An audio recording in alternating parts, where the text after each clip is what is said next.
Kia ora koutou, ko Sharon Holt tōku ingoa.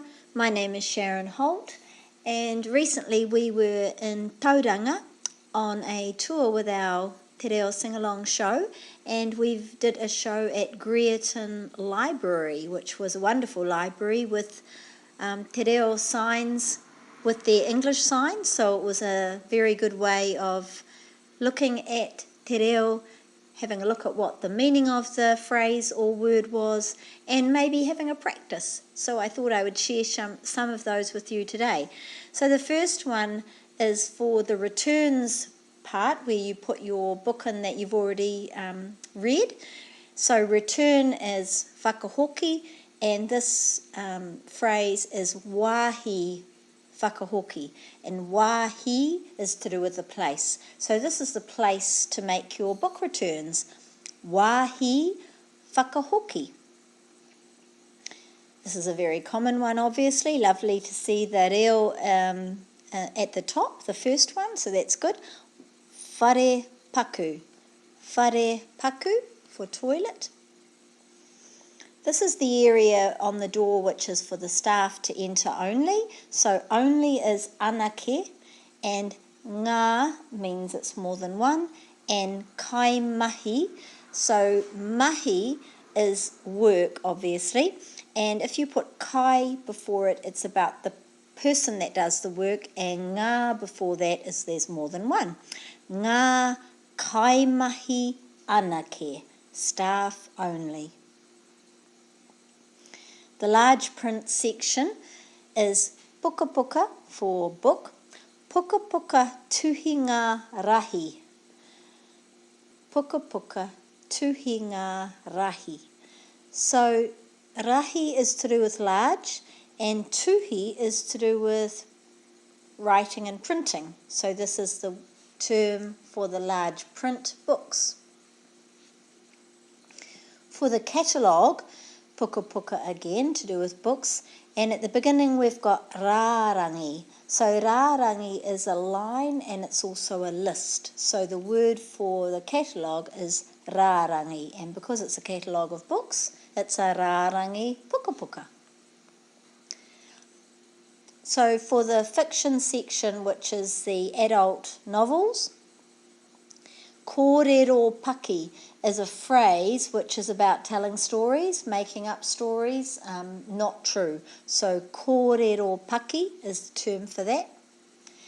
And non-fiction, so kōrero paki was fiction, and for non-fiction it's kōrero tūturu, tūturu.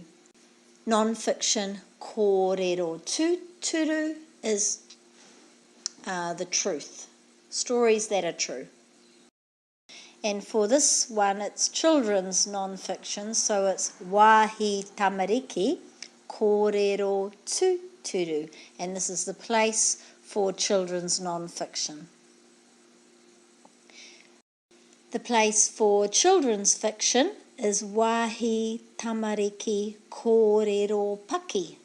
So those are the children's stories that are made up.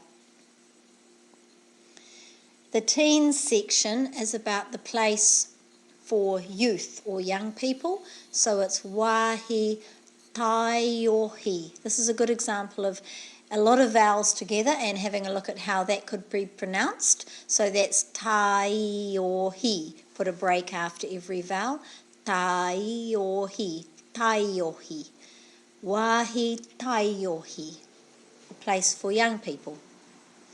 Top titles is the ones that lots of people want to get out, so they're pretty well known. So rongonui is about being well known. Puka puka rongonui. So puka puka rongonui is the term for the top titles, the books that are most well known. Lots of libraries these days have a self-issue section, and that means you don't have to take the book to the counter. You can go to the self-issue computer. And so mau is for you, and e tuku is about issuing, or there's a lot of meanings for tuku, but one of them is about serving. So this is kind of serving yourself or issuing it yourself. Mau e tuku. Mau e tuku. The last one is the phrase for magazines, and magazines can be called puka puka tiro tiro. Tiro tiro is to do with looking through quickly or browsing.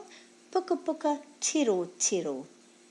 So there's some interesting new phrases. Some of them were new to me, and I thought that might be interesting to do perhaps in your school library or partly in the library that you might have if you want to put up any signage in your early childhood centre library, or you might just want to practice those words and practice pronouncing things that you might not have come across before. And I would also encourage you in your local libraries to talk to them about putting up signage in te reo, as they have done at Greerton Library. Okie dokie, thank you very much for listening and looking. Ka kite anō.